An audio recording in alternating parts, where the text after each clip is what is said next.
Hello, my name's Adam, and I'm making a series about different games, different versions of the game Tafl, which is T-A-F-L.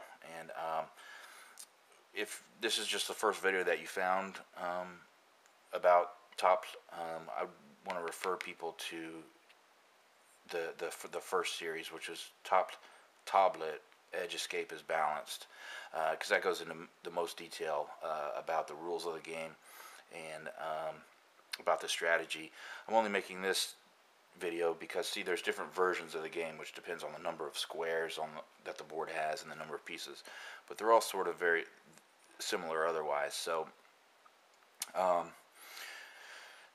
this series is about a Tafl game called Large Hnefatafl, and that just means that there's 13 squares by 13 squares, and there's 12 men on the king's side. That's the king, and he has 12 men, making for 12, 13, and the attackers have number 24.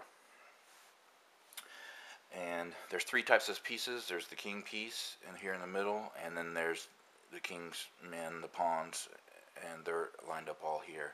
And then there's the third type of piece is the pawns on the attacking side, the darker side here.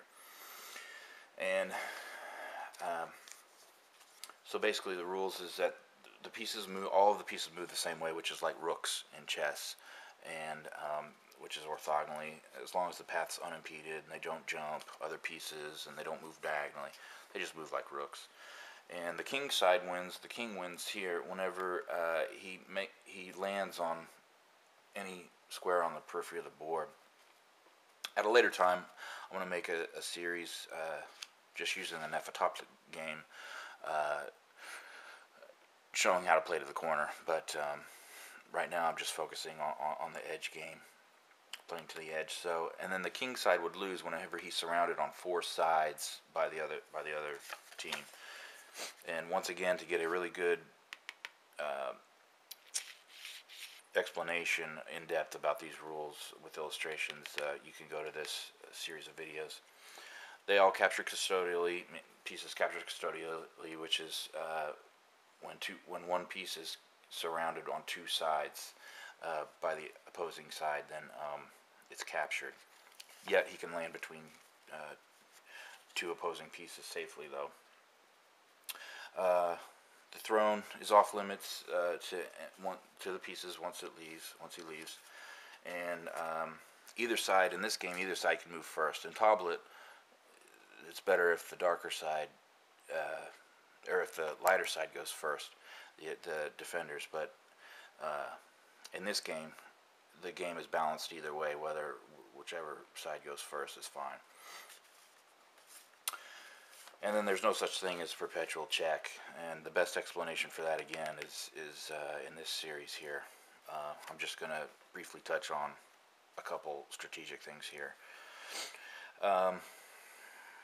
So other similarities in strategy: the attacker side of the strategy, they want to keep good shape, and that's where the pieces stay connected. For the most part, they're spread over a large number of rows, and the main thing is you want to make pawn chains just like in Tablut. And the pawn chains, though, and this is the reason why I'm making this video, is that the pawn chains look a little different in this game, and that is where you're gonna, for black, a good pawn chain would look like this, and then going all the way around the board. So you want to make moves along this pawn chain. So to see the benefit of a pawn chain, once again, go to this series. But it just looks a little different where it's a little farther up. You have to make it with these front men here.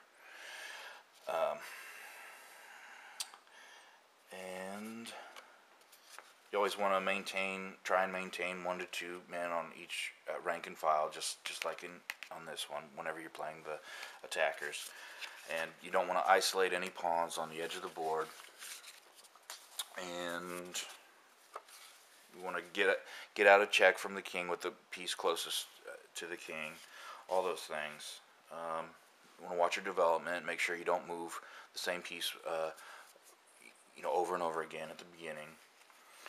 For white, the strategy, or again, in online play, you're going to see that these sides mostly be white colored and these will be black, so I just call them that, even though it's green and blue, just because of what you see most in online play. So you want to keep in mind, again, these open files here for the defenders.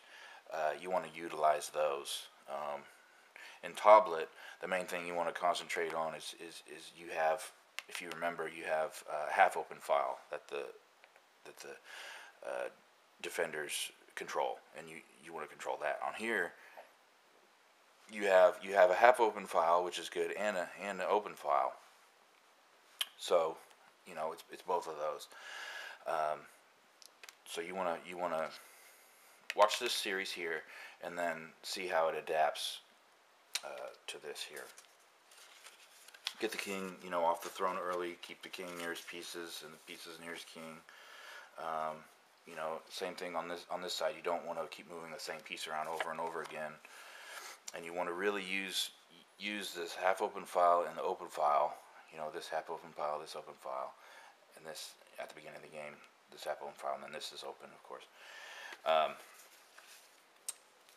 In black, when you're playing the attackers, or blue in this case, but you want to make sure that you close this right away towards the beginning. That's real important. You don't always want to leave this open. You don't want to, it needs to be closed. So, if you don't understand what all that means, again, watch this series here. It's a series of 10 videos. They're really good. Create 2 attacks.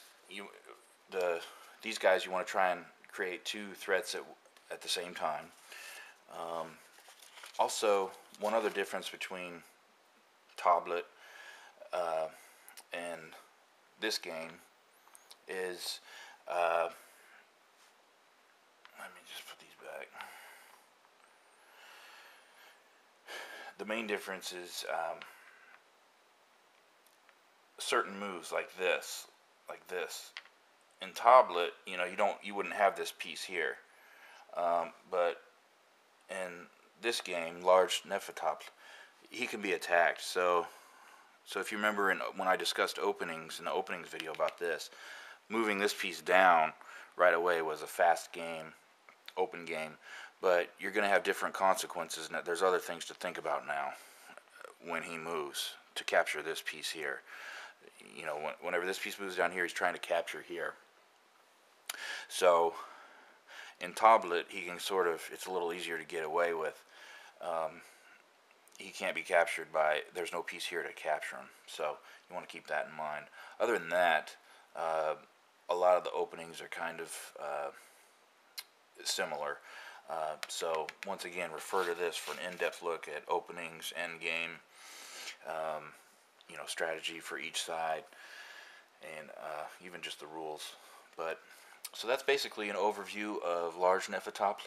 It's a game. You don't see it online anywhere. I don't know where you can play this version online like the other games that I'll show. But the game does exist, and some people build their own boards, and you can play it against other people who are interested in playing Tafl.